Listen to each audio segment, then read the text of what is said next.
Olá, serei seu professor nesta videoaula de Características Construtivas, Braço Robótico. Vamos começar?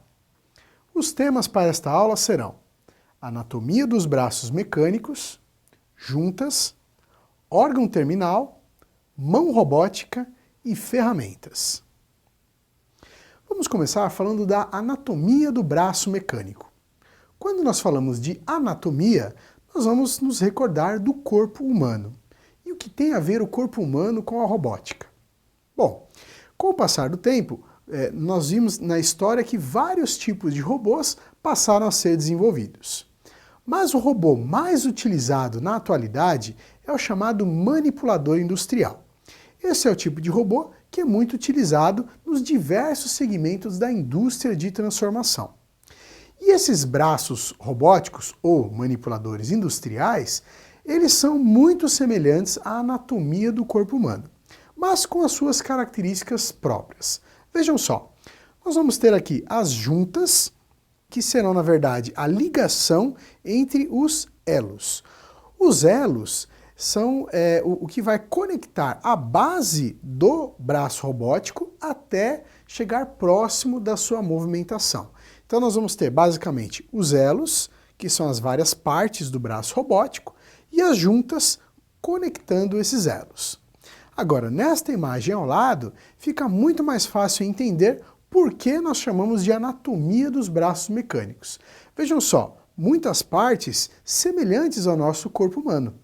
Nós temos aqui embaixo a base do robô, que muitas vezes também é chamado de cintura, e então fazendo a conexão através de juntas até chegarmos no braço, antebraço e pulso, numa representação muito fiel do que é um braço humano. Afinal de contas, o manipulador industrial veio para substituir o homem em algumas funcionalidades ali dentro do ambiente fabril. Então, a melhor maneira de fazer isso seria uma anatomia semelhante ao do corpo humano. Vamos ver algumas outras características, principalmente das juntas, que são muito importantes porque vão dar as funcionalidades dos braços robóticos. Nós temos diversos tipos de juntas. Por exemplo, a junta prismática, essa primeira, que ela também é chamada de deslizante ou linear, ou seja, as juntas deslizam uma sobre a outra, possibilitando essa movimentação em um eixo. A segunda aqui é a junta rotacional, então ela faz um movimento de abertura e fechamento semelhante ao nosso braço e antebraço. E a junta esférica, então você coloca o eixo numa esfera e aí você consegue ter uma transladação dessa junta sobre a outra. Temos mais tipos de juntas, como por exemplo a junta cilíndrica. Então você tem o cilindro juntando como elo entre as várias juntas, possibilitando esse tipo de movimento. A junta planar, que faz uma movimentação deslizante também, mas agora num outro eixo.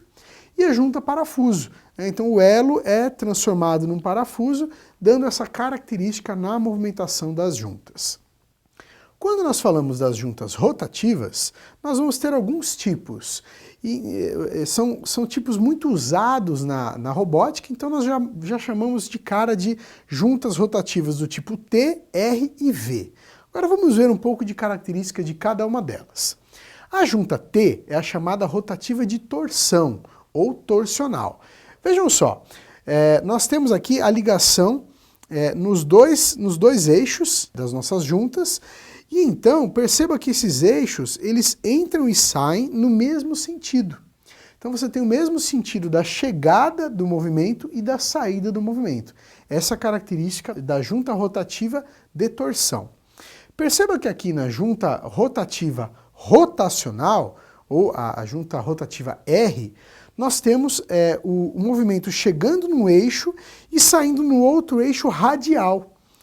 Percebam essa imagem demonstrando o eixo radial de acoplamento. E na junta rotativa revolvente, que é a chamada rotativa do tipo V, percebam que nós temos a chegada por baixo e a saída de maneira radial. Então essas são as características das juntas rotativas.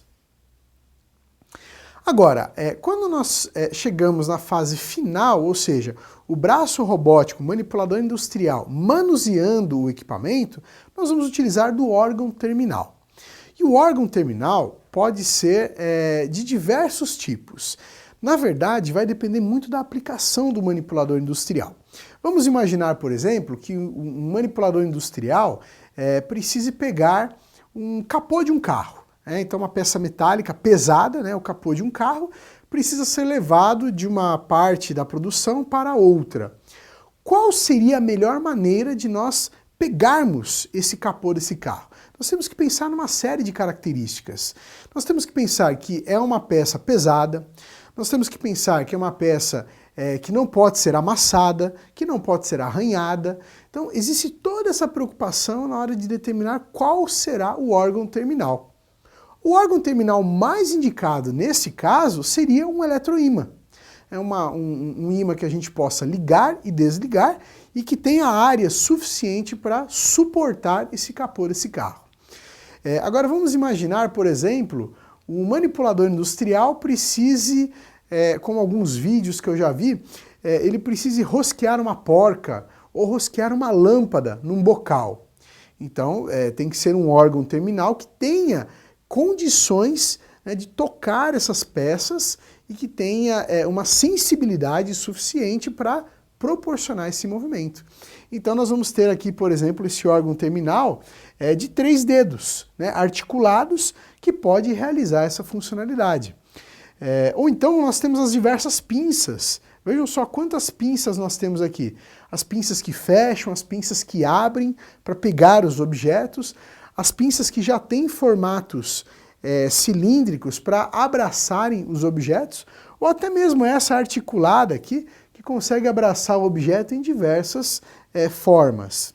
E também as ventosas, que são muito utilizadas na robótica.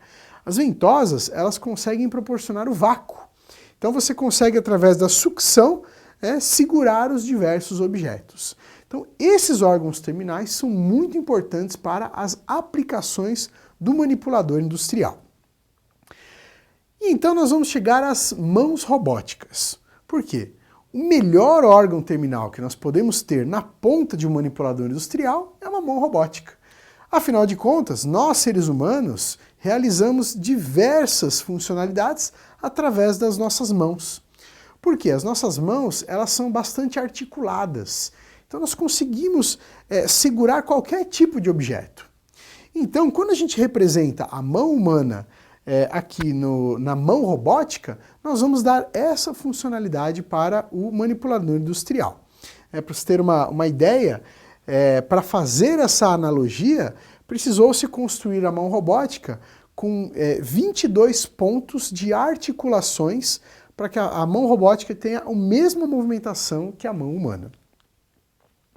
Agora, muitas vezes, no órgão terminal, nós já vamos conectar uma ferramenta. E assim, o manipulador industrial já vai executar aquela operação. Dependendo da ferramenta que você vai acoplar no seu manipulador industrial, você já vai deixar aquele robô específico para executar aquela funcionalidade. E é isso que acontece muito na indústria, principalmente na indústria automobilística. A indústria automobilística utiliza muito dos manipuladores industriais e particularmente para a operação de soldagem. Solda a ponto, solda de outras características como MIG, MAG, as características da soldagem industrial. Então, esse gráfico traz para nós qual era, em 2002, o maior uso de ferramentas no manipulador industrial. E aqui as fatias maiores serão justamente das aplicações com soldagem. Solda a ponto, solda a arco. Afinal de contas, para a construção de um automóvel, você precisa sempre soldar as chapas metálicas. Por isso que na indústria automobilística utiliza-se tanto do manipulador industrial e com uma ferramenta de soldagem acoplada ao final dele. Nós separamos um link para você conhecer mais sobre o assunto dessa videoaula. Não deixe de acessá-lo em seu ambiente virtual. Este link vai trazer mais características do braço robótico. E assim você vai entender mais sobre as aplicações dessa importante ferramenta na indústria de transformação de hoje em dia. Bom, pessoal, espero que esteja claro o assunto características construtivas, braço robótico. Caso ainda fique alguma dúvida, assista novamente esta videoaula. Até a próxima!